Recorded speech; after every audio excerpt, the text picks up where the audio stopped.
Hawks. I'm Jada Love. And I'm JD Capolizzi, and you're watching Hawk Talk. Happy Valentine's Day, El Dorado. You know what that means. Flowers, candy, and a Hawk Talk episode full of love. This next segment takes a look at the beginnings of some of our EDHS staff couples. Happy Valentine's Day, Hawks. Today, we're going to take a look at some teacher couples here on campus. First off, let's hear about how the Wolves fell in love. We met in the spring of 1997, and I was teaching in the 300 building, and I was shopping carting my books away so I could be off to the summer, and this new teacher was getting a tour of the campus, and I thought she was cute, and so I hung out and went on the tour with and missed my ride, but I ended up getting there. And so we actually met now it's like the intervention room, but it used to be our book room, this little room right over here. I had a college boyfriend who I broke up with in the fall of that first year teaching here. And we had just grown apart, and Mr. Wolf heard about it and brought me a card with everyone's signatures on campus. All the teachers had signed this card from our English department, and he included his phone number, which was a really quick little She might need somebody to talk to. Swoop in. So I would say our first date was BJ's. I think our first date is I just bought a townhouse, and I want to show off my townhouse and that I can cook. And so I made we did battered fish, and I had this dill sauce, and we were in the kitchen listening to music, and we were cooking. It was messy and it was fun. And then we, the date's over and she leaves, and I didn't know that she hadn't eaten fried food or meat. She'd been a vegetarian for how many years? Since I was 13. Since she was 13. I didn't know that, and I just made her battered fish.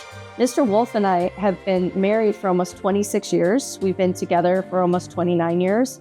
So I've known him more than I haven't known him. What I love about her most is she brought joy. This is going to sound schmoopy, love and adventure and joy and fun. And she's my adventure partner, and she's got me, with our family and just our adventures together. We're pretty close-knit little pack. I would say that his fierce loyalty to our family and to me, his protective nature gives me a lot of security. I know I always have someone in my corner, a ride or die, which I think everybody needs.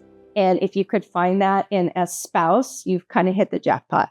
Aw, how sweet. Now let's move on to the Switzers. Hi, I'm Mr. Switzer. I'm Mrs. Switzer. And we teach here at El Dorado. And that's how we met.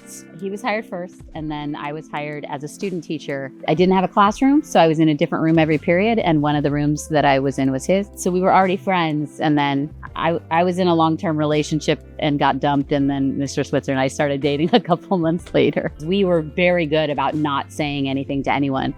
But then I came back from a long weekend with a engagement ring on my finger, and then all the kids were like, wait a second, who'd you get engaged to? And I just said, my boyfriend.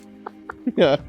And still didn't tell him. But our first date, I didn't know if it was really a date or not, but Mrs. Switzer, Kathleen over here, asked me to go see a play, UC Irvine. We saw Assassins. Yeah, you want to tell how that ended? So we had a great time, and then we got back, I drove, and then, because I'm a modern woman, and then we got back to his apartment, and in my opinion, it felt to me like he just bolted out of the car, and I was like, oh, okay, well, all right then.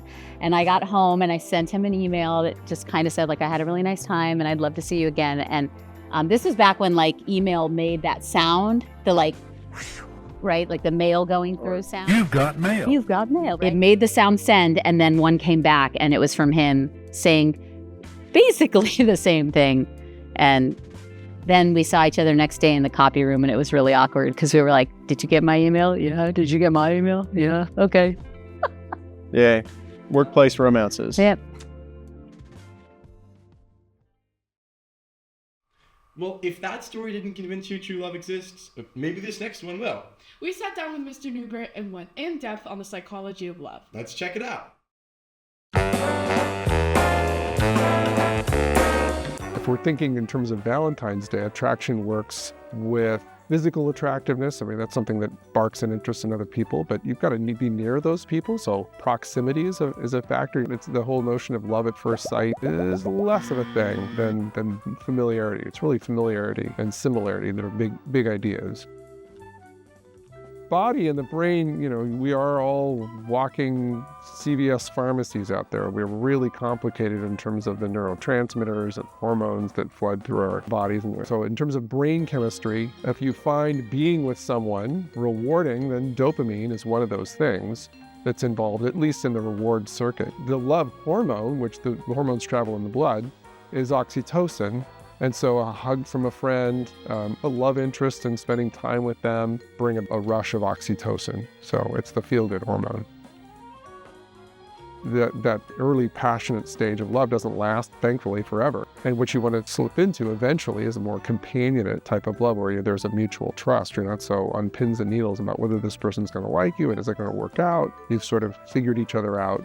You're much more familiar with each other. And so that's more being in love than falling in love, is what I would say. So Valentine's Day seems to be a lot about falling in love. But being in love is, in a lot of ways, that's really where it's at. We've heard about feelings. But now, let's talk about fierce competition. It's time to dive into Jock Talk.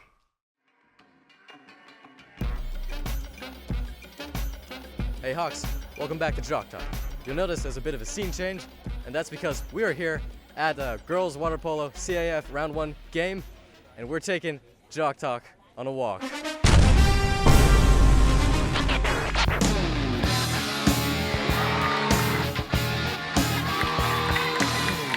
We are back here with Mr. C on the game.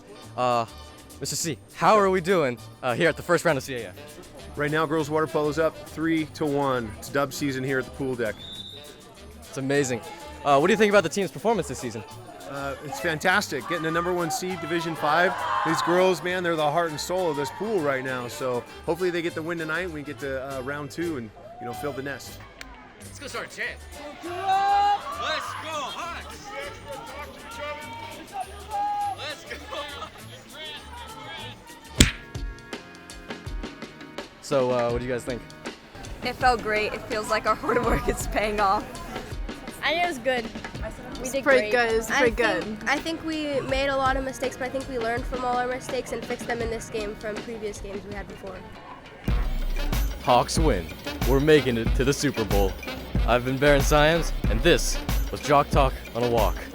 Jaden, I know this is a big step for us, but I gotta say, Say what? I love extra A's. Aspiring STEM majors. For internship opportunities, access impactinternship.org on March 1st.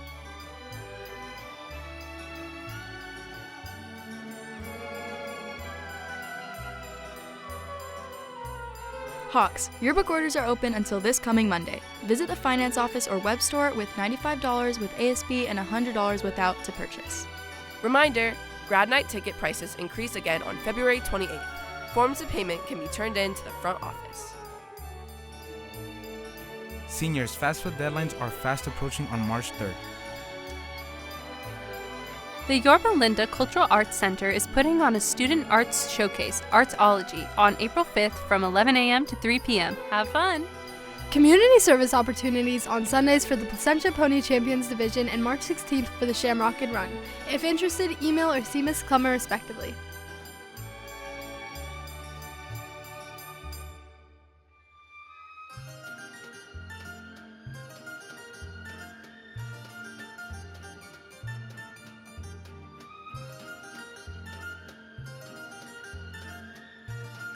Register online for the practice SAT that will take place on February 22nd in the EDHS library. See the weekly bulletin for the link. Good luck, Hawks! That's all for this week's episode. Hugs and kisses. Go Hawks!